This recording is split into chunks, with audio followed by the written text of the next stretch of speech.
Mapagpalang araw mga ka-nurse, nandito na naman tayo para magtalakay ng paksang pangkalusugan tungkol sa pag-aalaga po ng mga bata. At isa sa mga common na nararanasan ng mga bata, German measles or ang rubella na tinatawag namin or ang simpleng measles. Yon. Ito ay isang infection caused ng virus. So siguro nakakita na kayo talaga ng batang tinigdas. Actually, may iwasan naman po ito. Meron po tayong bakuna para maiwasan ang pagkakaroon ng measles. Ito po ay ang MMR or the Measles Mumps Rubella Vaccine. Ito pong vaccine na ito ay mataas po ang assurance na percentage effectivity na hindi kayo magkakaroon ng tatlong sakit na yon, yung mumps, beke, measles, yung tigdas, and then yung rubella. Dapat po makipag-ugnayan po kayo sa inyong mga pediatrician kung kailan po ang schedule nila na dapat magkaroon ng bakuna ang inyong mga anak.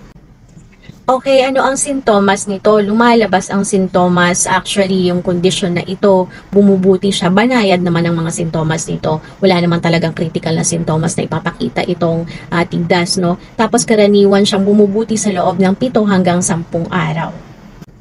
Ang rashes nito ay batik-batik, kalat-kalat na mga mapupula. Tapos namamaga ang mga lymph nodes. Yan, yung mga kulani. Sa ulo, sa leeg, sa itaas, pwedeng yung sa ulo, dito sa part na to, dito yung mga kulani dyan namamaga. Tapos syempre yun, yung may mataas silang temperature, nilalagnat sila. Tapos merong sipon, ubo, yan, pwede din silang magkaroon. Tapos yung masakit, yung mga kasukasuan nila. Dahil kahit naman matatanda po, pwede pa rin namang magka-measles, no?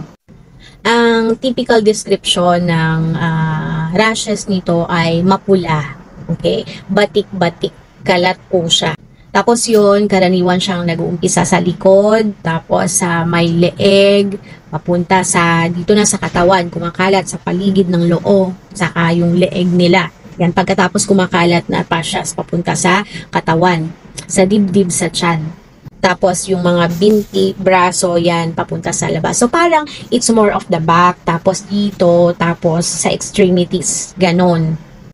Karaniwan yung mga rashes na yon ay nawawala naman siya sa pagitan ng 3 hanggang 5 araw. Kusa siyang nawawala.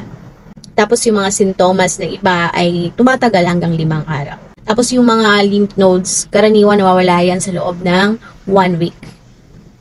So dapat kayo makipag-ugnayan sa inyong mga doktor, sa inyong mga pediatrician para ma-assess ng maayos kung ito nga ba ay tigdas at kung ano ang dapat ninyong mga gawin.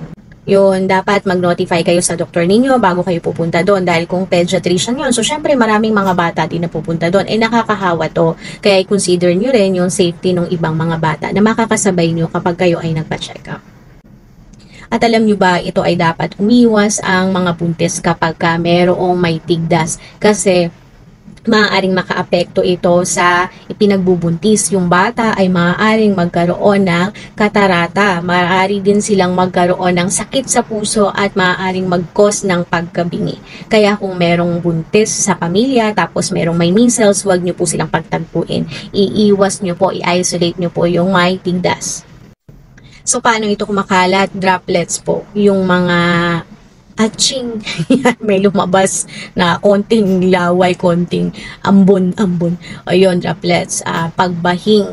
Yan. So, syempre, yung paligid kapag nag-hatching, nagbahing, tapos nahawakan mo yung ano na yon, yung secretion na yon, na lumabas, tapos nag-touch ka sa iba-ibang lugar, maaari pong kumalat.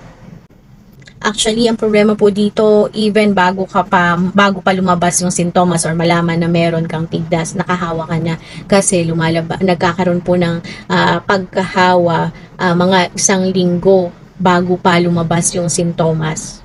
Yun, dapat iwasan mo talaga na magkaroon ng contact sa mga buntis kasi delikado. delikado para sa kanilang pinagbubuntis na bata. So, paano naman natin gagamutin ang tigdas or ang German measles? Wala naman po talagang identified na gamot para sa German measles, no? Wala po talaga. So, kusa po itong nawawala, unti-unting nawawala ang mga sintomas nito. Lumilipas po ito sa loob ng 7 hanggang 10 araw. Ito po ay mawawalang kusa. Kailangan lamang po ninyong palalakasin ang resistensya ng bata. Ibigyan nyo siya ng mga tamang fluid, tamang nutrition, okay? So, tamang kalinisan, yan po.